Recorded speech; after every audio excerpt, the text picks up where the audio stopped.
वो मर्द आधी रात को उठकर पहली बीवी को छोड़कर चुपके से दूसरी बीवी के कमरे में चले जाता और जब सुबह होने का वक्त होता तो वापस पहली बीवी के पास आ जाता। इसी तरह एक रात बीवी के सो जाने के बाद मर्द पहली बीवी को छोड़कर दूसरी बीवी के कमरे में चला गया। जब बीवी की आंख खुली तो उसका सोहर मौजूद नहीं था। वह उसे तलाश करने निकली तो उसकी आवाज दूसरी बीवी के कमरे से आ रही थी।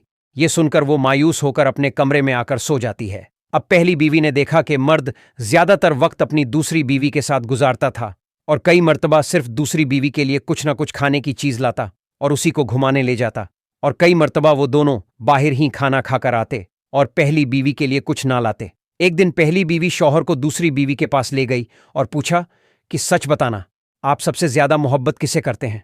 शौहर ने कहा, मैं दोनों से मोहब्बत करता हूं। पहली बीवी ने कहा, नहीं, आप सिर्फ अपनी नई बीवी का ख्याल रखते हो और उसी की सारी तमन्ना पूरी करते हो और सिर्फ रात की जरूरत को पूरा करने के लिए मेरे पास आते हो। अब आगे जो हुआ उसके पहले अगर आप अल्लाह से सच्ची मोहब्बत करते हो तो कमेंट में अल्लाह लिखे और चैनल को सब्सक्राइब करें। वो अपना सामान पैक करके वहां से जाने लगी और शौहर से कहा कि मुझे कल ही तुमसे तलाक चाहिए, मैं कोई किराए की लोंडी नहीं हूं। ये कहकर वो वहां से चली गई। दोस्तों, पहली बीवी ने जो किया वो सही है या गलत, हमें कमेंट बॉक्स में जरूर बताएं।